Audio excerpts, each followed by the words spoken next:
அனைவருக்கும் இனிய வணக்கம். திருவண்ணாமலை நீர் மருத்துவம் ஞானலட்சுமி குடில் தவயோகி ஆழ்வார் சித்தர் சித்தயோகினிப்பிடம் பயிற்சி மையத்தின் நீர் மருத்துவ உன்னத ரகசியங்கள். அடியேன் இன்று 5 நாட்களாக நீரை மட்டுமே உணவென கொண்டு மன்சராபத் கிராமத்திலிருந்து திருவண்ணாமலை வந்து இந்த திருவள்ளுவருடைய சிலையின் அருகாமையில் என்னுடைய நண்பருமாகிய என்னுடைய சிஷ்யருமாகிய என்னுடைய துயருமாகிய என்னுடைய மாணவருமாகிய திருவண்ணாமலை பயிற்சி மையத்தின் மாணவருமாகிய திரு செந்தில்குமார் ஆசிரியருமாகிய இவரும் இந்த நீர் மருத்துவத்தை பயிற்சி பெற்று சீரும் சிறப்புமாக செம்மையுமாக ஒருவேளை உணவை உண்டு அருமையாக இருக்கிறார். ஆகையினால அடியேன் இந்த நீர் மருத்துவத்தினால் எந்த விதமான பக்க விளைவுகளும் கிடையாது, மருந்தோ மாத்திரைகளோ எதுவுமே கிடையாது. மனிதனாக இருந்தால் போதும் முயற்சியின் பயிற்சியும் காரணமாக ஒரு மனிதன் மேன்மை அடைய முடியும் என்பதுதான் உன்னத கருத்து. அந்த நீர் மருத்துவத்தை பற்றி அடியேன் சொல்வதை விட என் மாணவராக இருக்கின்ற செந்தில் ஐயா அவர்கள் 2 வார்த்தைகள் பேசுமாறு பணியுடன் கேட்டுக்கொள்கின்றேன். அனைவருக்கும் இனிய வணக்கம். அனைவருக்கும் வணக்கம். நீர் மருத்துவத்தில் ஒரு 5 மாதம் ப்ராக்டிஸ் பண்ணிகிட்ருக்கேன்.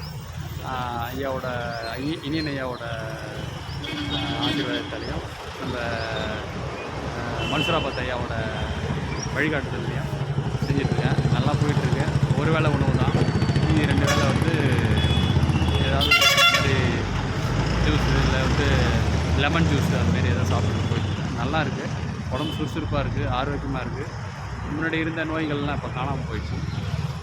சுறுசுறுப்பாக இருக்குது, ரொம்ப நல்லாயிருக்கு. எல்லோரும் பின்பற்றுங்க. வாழ்த்துக்கள். நன்றி.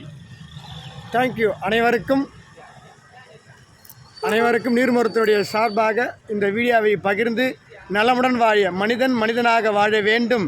அதாவது என்ன அப்படின்னு கேட்டால், தான் பெற்ற இன்பம் இந்த வையகம் பெருக தான் பெறும் துன்பம் ஒரு அணுவுள்ள உயிரும் பெறக்கூடாது என்ற உன்னத கருத்தை பகிரும் விதமாக தான் இந்த கருத்து பகிரப்படுகிறது.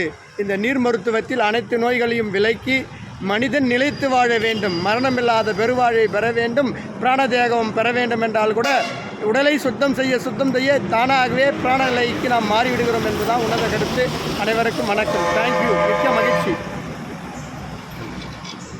நல்லா பேசிக்கலாம் பாருங்கள். சரி, என்ன புரிய சொல்ல விட பிடிச்சிருக்கலாம்.